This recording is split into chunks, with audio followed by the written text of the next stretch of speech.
I think Centro is still number one, and that's where you have him because of his track record. And yeah, he ran that one race and finished 8th, and Oliver Hoare ran away with it, and he drifted back. But we've seen Centro have not so great beginnings to seasons, and he knows how to get it right at the right time. Hocker number 2, again, don't disagree with it. I do not disagree with it. Okay, he goes and at this Hayward Premier meet, he sweeps, he runs 338 high and then a 146.6. He just has this way about him where he is able to pull out victories. He's able to time his kick perfectly, and he has that burst over the finish. The thing you'd have to be worried about with Hocker, how long can you sustain this, basically, right? Like, say, for example, you ran some of those random 2020, end of 2020 meets. So you did those. You're just super jazzed, right? I get to get out and compete again. The pandemic ruined my season. And then you're just running on all this enthusiasm, and you run a couple winter races. And then you go into indoor, and now you're with your team again, and then you're racing. And this is so exciting. And then, whoa, outdoors here now. And we have a new stadium, and this is so exciting. Eventually, I think that's going to catch up to you. I don't know who it's going to catch up to and who it's not going to impact, but just running on this enthusiasm of being able to compete again, I think is going to have a shelf life. Now, Hocker does not look like anybody who's slowing down at this time. And to me, Gordon, tell me if this is an apt comparison for you. It's not a perfect comparison because they run different events, and obviously Hocker ran faster, but Hocker 2021 is starting to feel like Hoppel 2019 to where he just gets these wins.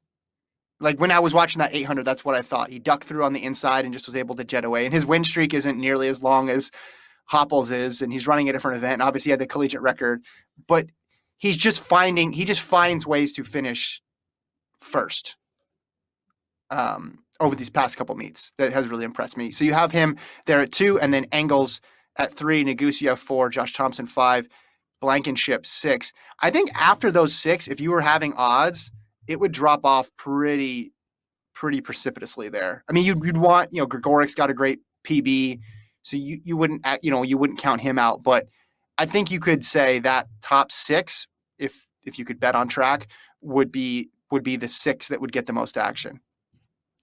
Yeah, because obviously Centro, the establishment, he's an Olympic champ. Hocker, he has shown he has the wheels, and he's run a fast mile. Negus has shown he has the wheels. Craig Engels has been consistently top 3 recently. Josh Thompson has a fast PB. Blankenship has made multiple teams, and then Grigorik has a big PB.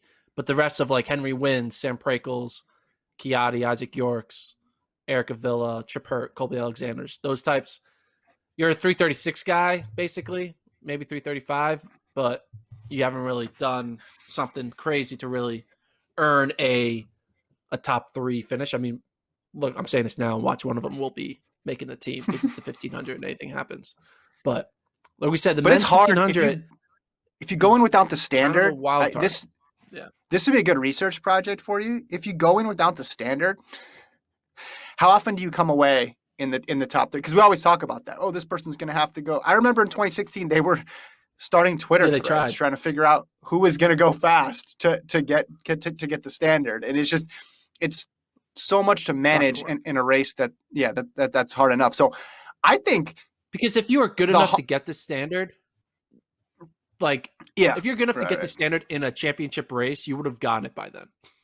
Yeah, but it just makes the race a little more dynamic because then you're just wondering, well, is this person going to go or is this person going to not go? And then it lasts usually for about 800 or 1,000 meters, and then reality sets in. But with Hocker, okay, after that mile run in Fayetteville, even before the 3K, even in that hour between the mile and the 3K, it was like a weird question of like, man, can this guy make the Olympic team? But then when you actually list out who the candidates are, it makes complete sense. It does not seem like a weird, contrarian, sort of prisoner of the moment type pick. It seems completely logical that he could finish top 3 when you actually look at who's in contention. Yeah, the men's 1500 is much easier than the women's 800.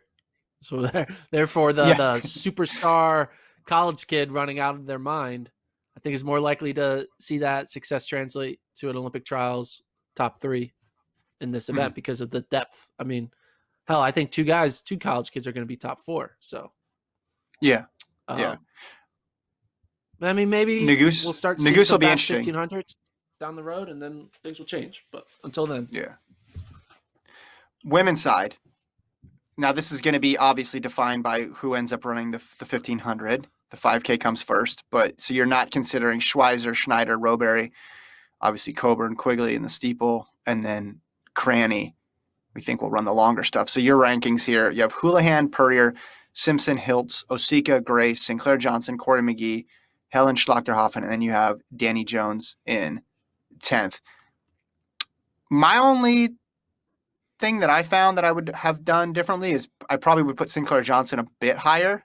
Maybe I would have had her not in 7th, but maybe 5th or 4th, right there with Hiltz. Remember, Hiltz just edged her to get that spot in 2019.